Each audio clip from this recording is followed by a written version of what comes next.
Hello everyone. Today's case involves the mysterious disappearance of a little girl from a Canadian city who would go missing while walking home for lunch. Despite the little amount of evidence, it's still a very intriguing yet scary case that might hit pretty close to home.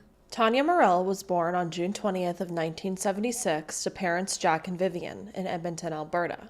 A year later, she'd get a little brother they'd named John. Their mother Vivian worked as a bakery manager, while their father Jack built new homes for All Right Homes in the west side of Edmonton. The family was known for their love of rock music. They rode Harley-Davidson motorcycles, smoked marijuana, and had a partying lifestyle. They were described as everyone's our friend kind of people. The Murrell family rented a home at 10426 145 Street in Edmonton, just a 5-minute walk to the children's school. Tania was described as a happy child. She loved Barbies, singing, tap dancing, and was a very good swimmer. She also loved animals and wanted to be a veterinarian when she grew up. The mystery would take place when Tania was just 6 years old. January 20th of 1983, around 7:30 a.m., Aunt Vera was dropped off at the Murrell home by her husband so she could babysit the kids for the day. Vera arrived as Jack was heading out the door, and Tania and her 5-year-old brother Jack were sitting eating breakfast. Vivian talked to Tania, and then she left for work as well. After this, Tania and John headed off to school, and everything seemed to be going normally that morning. Their school was Grosvenor Elementary School, located at 10345 144th Street Northwest in Edmonton. Just after 11 a.m., it was lunchtime, and the children were all dismissed to go eat.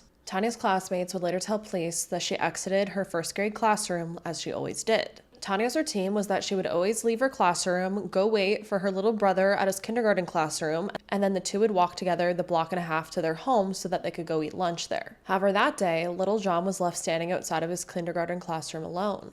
Eventually, he'd wander home alone, arriving home around 11:20 a.m. to be met by his Aunt Vera, who was standing there waiting for both the kids to come back for lunch. Vera would end up asking John where Tania was, and John allegedly told her that other students had told him that Tania had gone to a friend's house for lunch. However, when Vera went over to this friend's house, Tania was nowhere to be found there. This immediately gave Vera a bad feeling, so she ended up calling Vivian to tell her what was going on. And Vivian would come home immediately because she worked very close by to her home so she could help search for her daughter. Jack arrived home not long after as well to help search. Vivian decided to go over to the school to see if maybe Tania had stayed at the school for lunch and just John hadn't been able to see her, or, there was just a mix-up. However, Tania's desk was empty, and none of the teachers had seen Tania since before lunchtime. By this point, the Edmonton police were called. An officer would arrive not long after and take note of what Tania had been last seen wearing, and then he'd begin going door to door to see if anyone had seen Tania. But it seemed like at first police didn't really know where to go with this. And as night began to fall, Tania's parents started hoping that maybe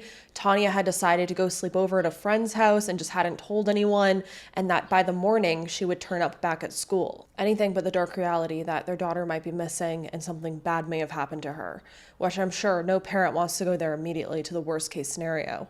But as night fell and Tania still wasn't found, the bad feeling began to get worse. Again, I get mixed responses in the comment section when I say that, times were different back then. But sadly, there is an endless amount of cases like this, of children this age that were allowed to go off and go walk somewhere alone, even if it's within a block of their home, or just in a neighborhood where the parent felt safe. Again, I don't have children, but I can't imagine my 5-year-old even being allowed to walk down the street alone, let alone a few blocks. But again, as I continue to say, it seems like times were quite a bit different back then. People were a lot more trusting.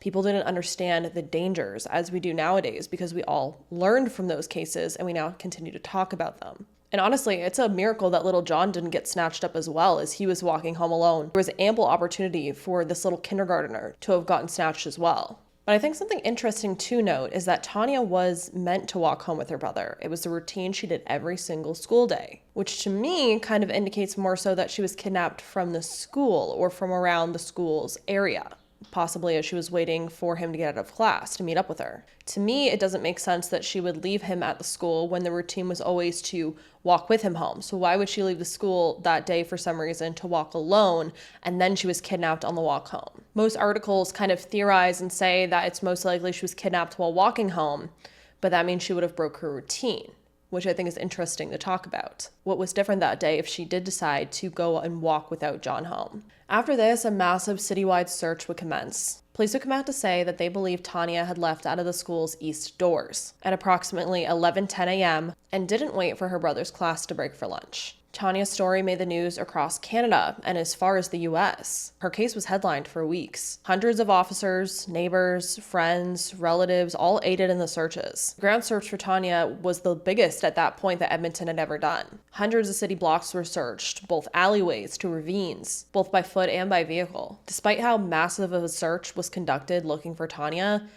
her book bag with all of her school supplies in it, her clothing, and Tania herself were never found. Not one trace of her. John saying, and I quote, "I cried when she didn't come home that night. She was my best friend. We did everything together." End quote.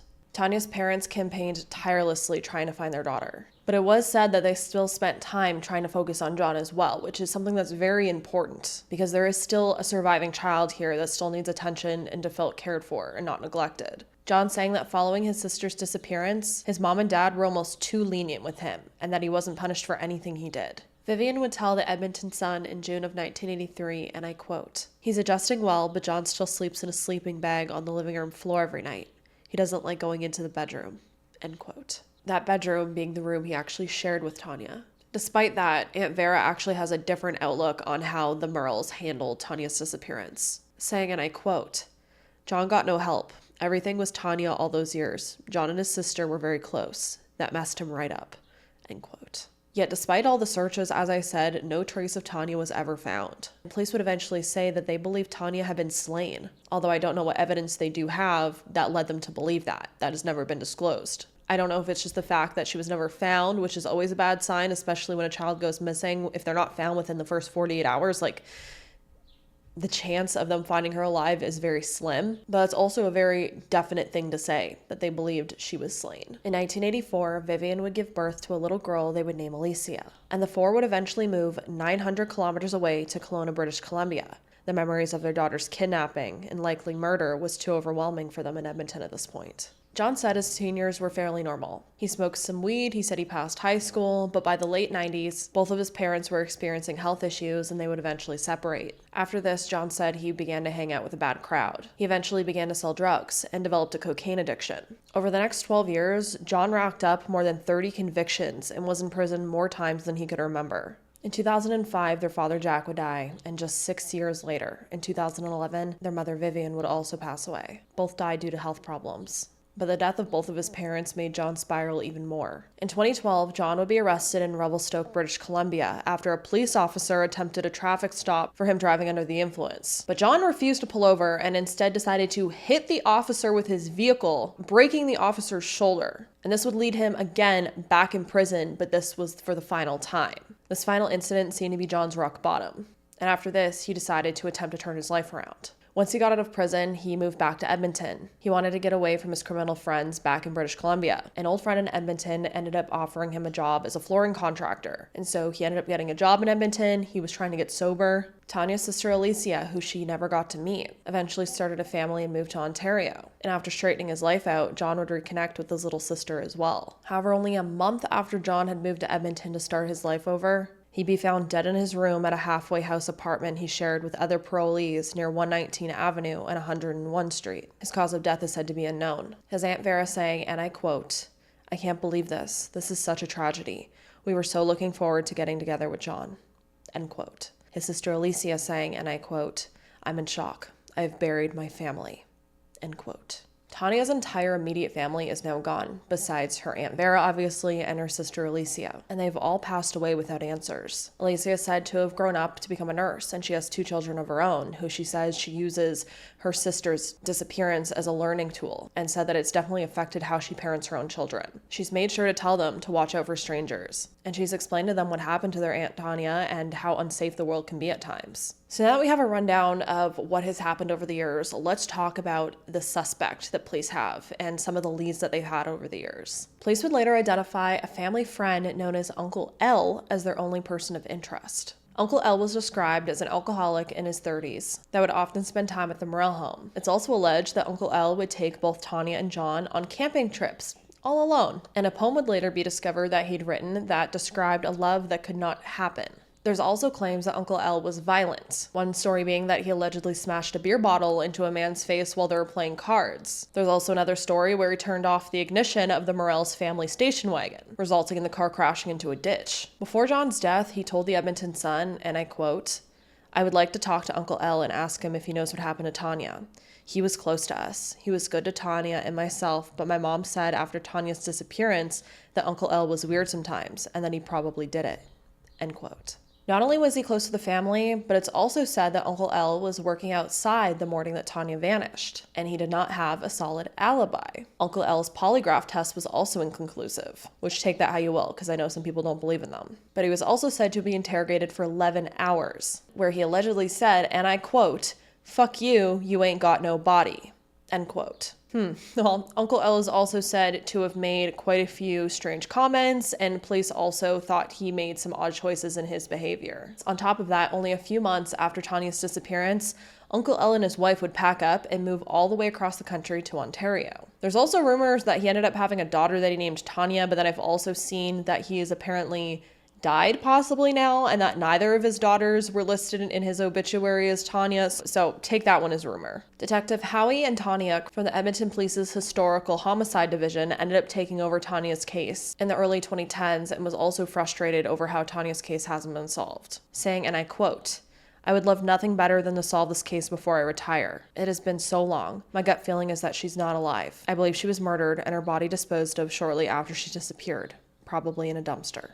End quote. Retired city police officer Len Crawford also worked the case in the early days of it, and he also says that Tania's unsolved case still bothers him to this day, and he often wonders if they missed something. But it would turn out that Uncle L wasn't the only strange information that was submitted to police. A witness who was a realtor in the area would come forward to police and would claim to have seen an older woman walking with a child across 144th Street near 104th Avenue about the time that Tania vanished. The realtor also said she seen the child either fall as if she was being dragged by the woman or if the woman was trying to help her as she was falling of some sorts. But what's interesting is that the area that this was spotted in is right outside the school in the direction of Tania's home if she had left to walk home by herself. A lot of other tips would flood in, but it seemed like none of them really led anywhere. Both Jack and Vivian were ruled out as suspects pretty early on because both of them were at their jobs. However, due to their lifestyle, it seemed like police felt like someone close to them was most likely involved, which, I mean, we have Uncle L there as a prime example. What didn't help at the time either was that there was this rumor going on in the community that Jack owed hundreds of dollars to some small-time weed dealer that he'd get weed from, which I don't know if a small-time weed dealer is going to kidnap a child and murder them over $100 or so. Like that, I don't know. I mean, crazier's probably happened. But another odd fact as well is not long after Tania disappeared, the family dog Harley also disappeared. Someone also attempted to extort the Murrell family at this point, however, they would eventually be charged and convicted for it. In the summer of 2008, a tip would come in from a childhood friend of Tania's, who had claimed there had been a suspicious hole in the basement of her family's home when she was growing up. This would lead police to show up at the home, which was about 20 blocks from the Murrell's family home back in 1983, and they would end up excavating the basement. However, the excavation was said to have turned up nothing. Around 30 years after Tania's disappearance, another school friend of Tania's would end up coming forward to police, telling them that the day Tania had vanished, she'd come over to her and told her that she had some money and she was going to go to the 7-Eleven for lunch. However, the convenience store was in the opposite direction of the Murrell's home. According to the woman, she last saw Tania walking alone in a southwest direction towards 144th Street, towards Stony Plain Road at 147th Street.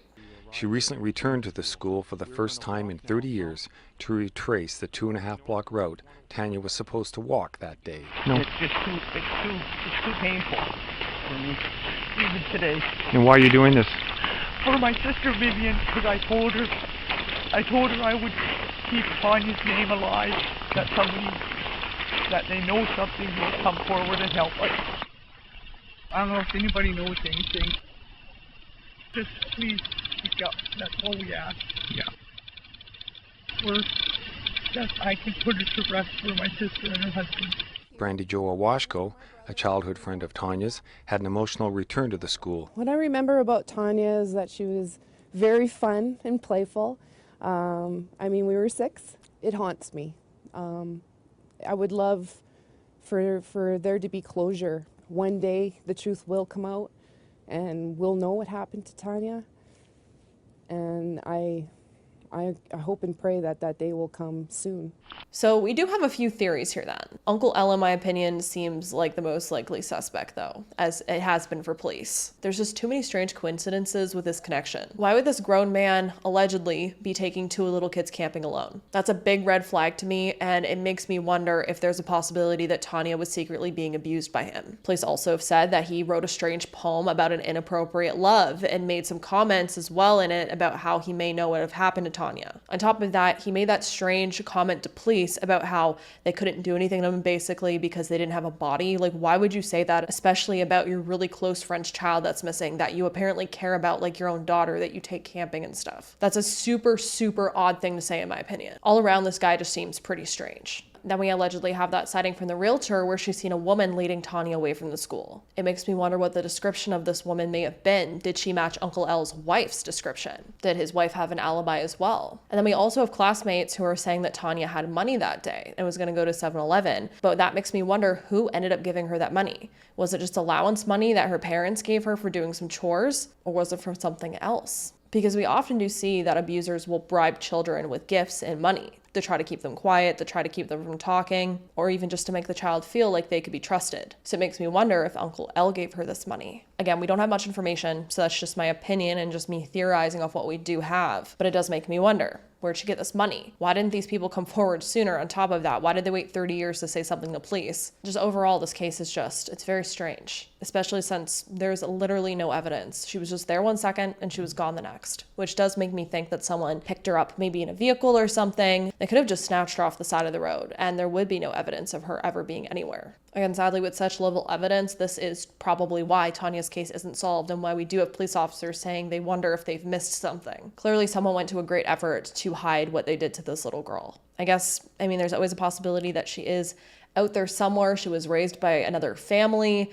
But again, like I've said in previous cases, I feel like she was too old to have been raised by another family. 5, 6-year-olds, 7-year-olds, around that age range, they understand who their parents are. She was in 1st grade. She would have known that these people weren't her family, and you think she would have eventually spoken or tried to escape or something. Too risky, in my opinion, to try to kidnap a child of that age to try to make them their own. You'd think they would try to kidnap a baby or a 1-year or 2-year-old that wouldn't really realize or recognize that something is different once they've grown up. But what I want to know is what you think from the information that we do have. Do you think she ever made it to her 7th birthday?